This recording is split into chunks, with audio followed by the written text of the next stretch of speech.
mukobwa ndakwifuriza gufata ingamba, wa musore ndakwifuriza gufata ingamba. Nyemera dufata ingamba zo kuhamya nkuko Nehemiya yahamije. Aravuga ngo ndakora umurimo ukomeye, nta mpamvu nimwe yo kumanuka ngo mbasange. Nawe rero gira ibintu ubwira kuri ku murimo ukomeye. Uyu murimo ukomeye twawubonyeho ubutabazi, uyu murimo ukomeye twawubonyeho uburinzi, uyu murimo ukomeye w'Uwiteka. Twagiye udukura muri arijansi, wagiye udukura muri koma twapfuye. Imana y'amahoro ibaha umugisha kandi bishimire, ibego mu gihugu cy'Uwiteka Imana yanyu ibaha, mukinezererwemo, mukigiriremo umugisha. Nsuje abantu bari burengerazuba, Iburasirazuba, Amajyepfo n'Amajyaruguru, umujyi wa Kigali n'abadiaspora. Imana y'amahoro rero bishimire cyane. Nkuko bisanzwe buri munsi tuba dufite umuntu twatumiye. Umunsi rero nanone twatumiye umwana w'Imana isumba byose, ntabagenda nabataziranye, araje twibwire atugezeho ijambo ry'Imana Imana yashize ku mutima we kugira ngo ahumurize abari mu makuba yose. Ngo ariko Mana ndafashijwe, ntangiye gufashwa nangiye gufashwa. Reka tumwakire rero atugezeho icyo umwami yashize ku mutima we. Wisanzure mubyeyi kandi uvugire Imana nkuko wahamagawe. Ijambo nasomye ngo umuntu agume ko yahamagawe, nawe ubwirize ijambo ry'Imana, ubwirize aba bantu, ugiye kubwiriza isi yose nkuko wahamagawe kandi nkuko nyine biri mu mutima wawe. Mwuka w'Imana ayobore. Numvaga nagusengera ariko numvaga wakongera ukibutsa abantu bashyashya kuri Izabisoza TV, noneho ukabona yagusengera, noneho ugatangira ijambo ry'Imana. Ubakwita? Nitwa Mukansanga Berize. Mukansanga Berize, tugaha ikaze mu izina rya Yesu Kristo. Ubuhamya bwawe bwafashije abantu benshi, kandi hari abantu babigunze bumva yuko nyine kuba umuntu yaranduye sida byacitse. Ariko nanjye reka mbahumurize mbabwire ngo niba warayanduye utabigizemo uruhare, kuko hari n'abantu bafata hirya no hino ugasanga ibintu babigize debe, Imana nyine ikabakubita akanyafu. Nubwo nawe bavuga ati ni akanyafu k'Imana kuba warashatse wishingiye, ariko ndagira nkubwira ngo nta kintu Imana ikorera guhomba, kandi nakubwira ngo komere. Rero tuguha ikaze rero kuzabisoza ati murakoze. No kuri Imana ibaha umugisha. Ndatekereza neza yuko abanyumvishe ntangabura buhamya nta rucanege rurimo, no kugira ngo bakomere. Ari abarwayi, ari n'abatararwara. Nutarwaye rega buriya afite ikindi kintu cy'igikomere afite ku mutima cyamubuza kwegera ubwami bw'Imana. Rero nagira ngo nongere mbahumurize, bakomeze, babwire ngo bakomerere ku mwami kuko ari we ujya ubasha gukomeza. Mfite ijambo rero rimaze iminsi umwuka w'Imana arimo arakomeza kumata ngo ngezeho abantu bose. Ndumva byarushaho kumbera byiza bakomeje cyangwa bakambara imbaraga z'Uwiteka. Reka dufatanye kurireba, riri muri Nehemiya ibice 6 ku murongo wawo wa mbere. Hari reka tuhasome, byadufasha cyane tuhasomye. Nehemiya ibice 6 ku murongo wawo wa mbere, reka tuhasome twumve icyo hatubwira. Nehemiya ibice 6 ku murongo wawo wa mbere, ndaza kubafasha kuhasoma. Haratubwira ngo bukeye babwira Sanibalati na Tobiya na Geshemu Umwarabu n'abandi banzi bacu yuko nubatse inkike kandi ko nta cyuho gisigaye kuri yo. Nubwo nari ntarakinga inzugi ku marembo, nuko Sanibalati na Geshemu barantumira ngo nze mu gisiza kimwe cya Ono. Ariko bashakaga kungirira nabi, nanjye mbatumaho ndababwira nti ndakora umurimo ukomeye, sinashobora kumanuka, nta mpamvu yo kwica umurimo ngo manuke mbasange. Nimwakira ijambo ry'Imana. Iri jambo rimaze igihe rimfasha, mwuka w'Imana ambwira ngo ndibagezeho. Ndatekereza ko jambo nkunda kwigisha cyane, umwuka w'Imana akunda kunzana no kubwira abantu ngo bafate ingamba. Nehemiya yafashe ingamba, afata ingamba, aravuga ngo icyo niyeme niyemeje i Yerusalemu, maze kumenya neza yuko i Yerusalemu habaye amatongo. Nehemiya uyu nguyu yari ari mu gihugu cy'ubunyage, yaranyazwe akora ku mwami, ariko afata ingamba aravuga ati icyo niyemeje ndakiyemeje. i Yerusalemu maze kumenya neza yuko habaye amatongo n'amarembo yaho yahiye, ariko ngo afata ingamba. Ageze i Yerusalemu yubaka umurimo w'Imana, ngo ndetse ngo n'amarembo yaho yabaye amatongo arayubaka. Ngo ariko Sanibalati ngo amaze kumenya neza yuko Nehemiya yahageze hari ibyo aje gusana, ngo baramutumira ngo bahurire mu gisiza cya Ono. Ngo ariko ngo icyo bashakaga ni ukumugirira nabi. Ngo Nehemiya arangije ngo arabasubiza nti nta mpamvu n'imwe yo kumanuka ngo nice umurimo mbasange, ndifuza kubagira inama no kubakomeza ngo mufate ingamba Nehemiya yafashe, kuko yubakaga umurimo. Imana nta hantu itagukura, Imana nta hantu itagushyira, Imana yagukura hasi ikagushyira hejuru. Iyi Mana yagiye ivuga iby'ubutwari tukabibona. Ndakwifuriza gufata ingamba nk'izo Nehemiya yafashe. Nehemiya uyu yafashe ingamba aravuga ati icyo niyemeje ndakiyemeje. Nubwo i Yerusalemu habaye amatongo ndetse n'amarembo yaho akaba yarahiye, icyo niyemeje ngiye kubaka umurimo w'Imana. Ngo ariko hageze Sanibalati na Tobiya na Geshemu ngo barabimenya, ngo baramutumira ngo naze bahurire mu gisiza kimwe cya Ono. Icyo bashakaga ngo ni ukumugirira nabi. Hari abantu baguhamagara, hari ibiguhamagara ngo bigukure mu murongo, bikumanure bikugeze mu nzoga, bikumanure bikugeze mu itabi, bikumanure bikugeze mu busambanyi. Nta kindi bishaka buretse kukugirira nabi. Ndakwifuriza kugira ngo uhagarare mu mwanya wawe neza, kuko nzi neza yuko Imana izakugirira neza. Nkimara guhura n'ikibazo nagize, nigeze mpura n'ikibazo cy'uburwayi, burwayi bungeza kure, ariko mfata ingamba nk'izi Nehemiya yafashe amaze kumenya ko i Yerusalemu habaye amatongo n'amarembo yaho yahiye. Arangije ngo aravuga ngo ngiye kubaka umurimo w'Imana. Na hari Sanibalati uri muri karitsiye, hari Geshemu uri muri karitsiye, urimo uragutumira ngo uzuve ku murongo w'ibyo uriho. Nyamara Imana yacu twarayibonye irarinda, Imana yacu twarayibonye iratabara, Imana yacu twarayibonye nikoze isoni. Ndakwifuriza kuba ku murongo, ndakwifuriza kuba kugendana na Yesu, ndakwifuriza kugendana n'Imana, ndakwifuriza gufata ingamba nk'izo Nehemiya yafashe, ugahaguruka tukubaka umurimo w'Imana, kuko twabonye Imana irinda, Imana yacu iratabara, Imana yacu nikoze isoni. Ndakwifuriza gufata ingamba nk'izo Nehemiya yafashe. Ngo baramutumira ngo bahuriye mu gisiza kimwe cya Ono. Ngo ariko icyo bashakaga ni ukumugirira nabi. Nawe hari ibishaka kukugirira nabi, hari ibishaka kugukura ku murongo, hari ibishaka kugutesha umwanya. Bibwira kuri ku murimo ukomeye, nta mpamvu n'imwe yo kumanuka, haleluya, yo kumanuka ngo ubisange. Bibwira kuri ku murongo wo kubaha Imana. Ndakwifuriza kugira ngo ugendane na Yesu, ndakwifuriza kugira ngo ubushake bw'Imana buze kuri wowe. Nehemiya uyu nguyu yafashe ingamba ngo abwira Sanibalati na Tobiya na Geshemu, ubwo bari bamutumiye bamubwira ngo bahuriye mu gisiza cya Ono, ngo arababwira ngo nta mpamvu n'imwe, ngo ndakora umurimo ukomeye. Tora boneki de sansoma. Ndakwifuriza kugira ngo nawe ugire ibintu ubwira kuri bize, ubwire ibintu ubwira ko nta mpamvu yo kumanuka ngo ubisange. Ndakwifuriza kugira ngo uhagarare ku murongo neza, ubwire ibintu biguhamagara bigukura mu mwanya w'Imana, ubibwire kuri ku murimo ukomeye. Uyu murimo ukomeye twawugezeho tunaniwe tubona amahoro. Uyu murimo ukomeye twawugezeho dushonje turarya. Uyu murimo ukomeye twawugezeho twambaye ubusa turambara. Uyu murimo ukomeye twahaboneye amakuru yo gukira uburwayi. Nagira ngo ngutangarize wowe uri murankurikirana uyu munsi wa none, uhagarare ku murongo neza wo gukurikira Imana. Gira ibintu ubwira bishaka gukukura ku murongo, bishaka kugukura mu mwanya w'Imana, bishaka kugukura mu bushake bw'Imana. Imana yagiye tugirira neza, tugenda tubibona. Gira ibintu ubwira kuri bize, gira ibintu ubwira kutari mu mwanya wabyo, gira ibintu ubwira kuri murakora umurimo ukomeye. Urakomeye uyu murimo nshuti yanjye, wa mubyeyi uyu murimo urakomeye, wa mugabo uyu murimo urakomeye, wa mukobwa uyu murimo urakomeye. Twagiye tuhabonera amahoro. Ndakwifuriza kugira ngo ugubwe neza kandi ufate umwami wacu imbaraga. Nge namufashe nk'umunyembaraga. Yesu angirira neza ubwo nari merewe nabi, maze igihe kinini mfite uburwayi bwa sida, ariko Yesu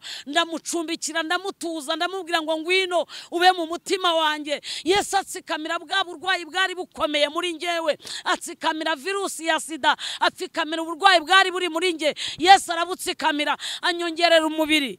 Ngiye ureba hano nari mfite ibiro bike cyane, ibiro hafi 48, ariko Yesu arambwira ngo nzaguteraho inyama. Yesu arambwira ngo nzakubyibushya. Yesu arambwira ngo nzakwagura. Ndashima Imana itumye mpagaze imbere yanyu ndimo ndababwira ibi. Ahari mba narapfuye, ntago mba nkiriho. Abacu twanduriye rimwe barapfuye. Ndagutangariza ngo ibirimo biragutsikamira, ibintu biguhagaze hejuru ubona ko byakunaniye. Hejuru yabyo hari imbaraga zishobora byose. Haleluya! Hejuru yabyo hari imbaraga zihambaye. Hejuru yabyo hari imbaraga ziteye ubwoba. Nkuko uyu mugabo Nehemiya yafashe ingamba, aravuga ngo nta mpamvu n'imwe yo kumanuka ngo mbasange, ndakora umurimo ukomeye. Natwe turi mu murimo ukomeye. Uyu murimo urakomeye, ujya ubasha kuturinda, ujya uduha amakuru. Njya nshimishwa n'umugabo Zakayo we wafashe ingamba, aravuga ngo niyemeje kureba Yesu. Haleluya, haleluya. Niyemeje kureba Yesu, ngo ageze aho Yesu ari, ngo asanga abamukikije ngo baramusumba, ngo ariko apimanye icyerekezo cyaho Yesu yarari, ngo arangije yurira umuvumu. Ndakwifuriza kugira ngo ufate ingamba nawe zo kugira ngo ukurikire uyu mwami n'umukiza. Ndabizi ko azakugirira neza. Uyu mwami aratabara, uyu mwami andereye abana, uyu mwami akomeje kutubera amaso, kandi abiyemeje gufata ingamba nk'izo uyu mugabo Nehemiya yafashe. Ndabizi ko Yesu azabagirira neza. Ndabizi ko yangiriye neza, ikabitumye mbashe kuza kuri iki kiganiro ngo mbashe kubabwira ubutumwa bwiza bw'uko Imana ishobora byose, bw'uko Imana iteye ubwoba. Ndabizi neza ko nta hantu Imana idakura umuntu, nta nahita mushyira. Imana yarantabaye, Imana irandengera muri ubwo burwayi. Abana bavukiramo ari 6 kandi bavuka ari bazima. Ndashimira Imana ko yampaye abakobwa 3 ikampa n'abahungu 3, bose bakavuka ari bazima. Iyankuye aho ngaho nawe yakurengera. Ntago nzi bigutsikamiye,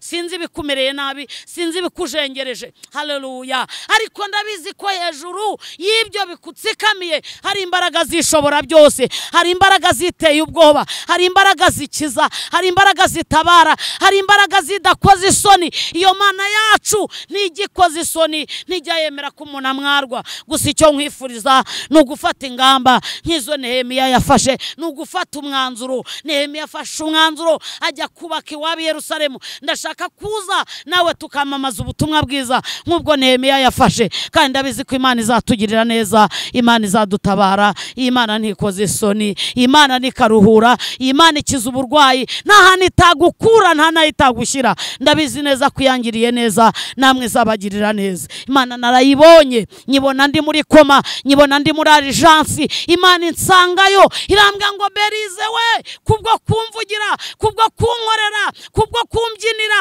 nza edabayigide sasoma. Ndavuze ngo baho. Imana yacu uyu mwanya wa none ahangaha iravuze ngo baho. Baho niba ufite ingamba. Fata ingamba zo gukorera Imana, fata ingamba zo kuhamya, fata ingamba zo kuguma mu byayo. Imana izagutabara, ntago izagukoza isoni. Ndabizi neza ko wayishikamyeho itajya imukoza isoni. Imana yacu irahambaye, ni mu izina rya Yesu, amen.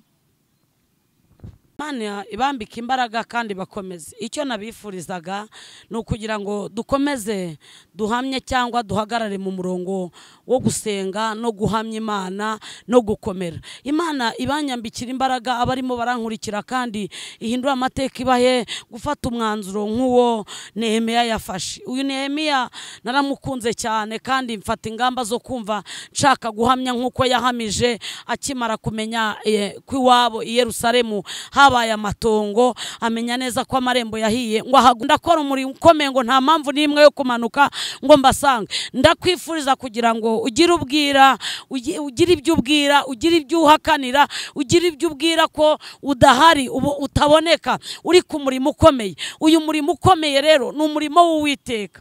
Uyu murimo ukomeye uwuriho ntakorwa n'isoni. Uyu murimo ukomeye uwuriho nta mwarwa. Uyu murimo ukomeye iyo umuntu awugumyeho akira uburwayi, uyu murimo ukomeye iyo umuntu awugumyeho ntaseba ntakorwa n'isoni. Iyi Mana iratabara. Uyu mugabo Nehemiya wahamye guhamya akomeza kubaka. Ndifuza ko hari ibyakubakika ku buzima bwawe. Ndifuza ko Imana yakurinda gukorwa n'isoni. Ndifuza ko Imana yakurinda kumwarwa, ahubwo ugakomeza ugahamya Imana. Uhamije Imana nta mwarwa. Nehemiya akimara kuvuga ngo arakora umurimo ukomeye, Sanibalati ngo yongeye kumutumaho ndetse na Geshemu ngo bundi bwa gatanu, ariko ngo arahamya aravuga ngo nta mpamvu n'imwe ngo yo kumanuka ngo mbasange, ngo ndakora umurimo ukomeye. Uyu murimo ukomeye twagiye tuwuboneraho ubutabazi. Mana yagiye biturindiramo, Mana yagiye dukomerezamo, Mana yadukuye muri koma. Ndabyibuka umunsi umwe ndi muri Arijansi, mwuka waheze, ababyeyi babona ko narangiye, inshuti zibona ko napfuye, hahandi abantu babona ko byarangiye napfuye. Uru ruhande rumwe rwe rwarabaye paralize, uru ruhande rumwe naragiye muri koma, ariko Imana insangamo irambwa ngo Berize we kanguka ubeho, kuko ntago napanze kuzapfa, ahubwo napanze kuzamamaza ubutumwa bwiza. Niyo mpamvu yisaha ngeze kwiyikamera nshaka kukumenyesha yuko Uwiteka nta hantu atagukura, nta naho atagushyira. Imana yacu igikura kure.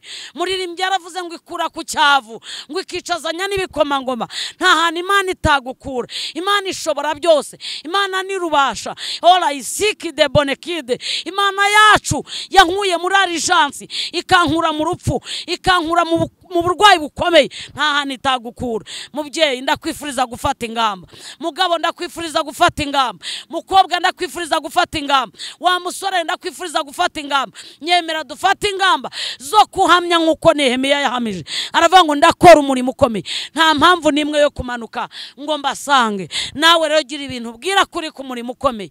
Uyu murimo ukomeye twawubonyeho ubutabazi. Uyu murimo ukomeye twawubonyeho uburinzi. Uyu murimo ukomeye w'Uwiteka twagiye udukura muri Arijansi, wagiye udukura muri koma twapfuye. Imana ndabyibuka umunsi umwe iramamagara ngo mukansanga Berize we, izi zina rya Berize nawe izi zina ryawe, izi zina ryanjye, irambwira ngo ndakongereye iminsi yo kubaho, uzashingiza, uzatunga bakwe, uzatunga bakazana. Imana imbwira aya magambo ndabibona higejeje ikora mbaye nyishimiye. Iyarinze Berize nawe yakurinda. Iyantabaye guhera mu myaka 17 nandura ubwandu bwa sida kugeza mu myaka 34 n'amagingo nayo ikabindinze, kandi nzagaruka kubivuga ko yankijije. Ahangaha mbivugiye nzagaruka kubivuga ko Imana ishobora byose. Iyankuye aho ngaho nawe yagukurayo. Iyi Mana yacu iteye ubwoba. Ndagira ngo wizere imbaraga z'Imana. Imana yacu iratabara. Uyu mugabo Nehemiya we yafashe ingamba z'impamvu. Hari icyo yakuye muri uyu murimo, hari ubutabazi yakuye muri uyu murimo. Nawe ngwino dufata ingamba, ngwino dufata ingamba zo gukorera uyu mwami. Gira ibintu ubwira kuri bize, gira ibintu ubwira kutaboneka, gira ibintu ubwira kuhuze, ugira ibintu ubwira uri ku murimo ukomeye. Uyu murimo ukomeye twawubonyeho ubutabazi. Ndabizi ko Imana irengera. Iyandengeye magingo nayo ikandindira urubyaro rw'abana 6, nanjye ikabindengeye. Murabona ko nta kibazo mfite. Iyi Mana yankuye ku biro 38 ikabingeje kuri 77. Ntago izagukoza isoni. Iyi Mana ntizigera idusiga. Nyemera dufata ingamba muri uyu mwaka. Uyu mwaka dutangiye, ndumva nshaka abagore bafata ingamba, ndumva nshaka abagabo bafata ingamba, ndumva nshaka abakobwa bafata ingamba, ndumva nshaka abasore bafata ingamba. Haleluya! Munyemerere dufata ingamba zo gukurikira uyu mwami, kuko uyu mwami ntakoze isoni. Uyu mwami ntajya atuma umwarwa. Nyemerere uyu mwanya wa none ahanga dukurikira Imana. Ndanezezwa n'ijambo ryo muri Zaburi ibice 112. Iri jambo riranezeza naryo ndumva narigezaho abankurikiye. Mukanyemerera tugafata ingamba zo gukurikira uyu mwami, kuko we ntajya akoze isoni. Uyu mwami ararinda, kandi uyu mwami aratabara, kandi uwamugumyeho ntajya mwarwa. Ndashimira Imana ingejeje iki gihe ikimbeshejeho, ntago ari kubwanjye ahubwo ni kubw'Umwami Imana. Ndabyibuka umunsi umwe Uwiteka arambwira ngo hari icyo azankorera, kandi abantu bazamenya ko Imana ikura kure.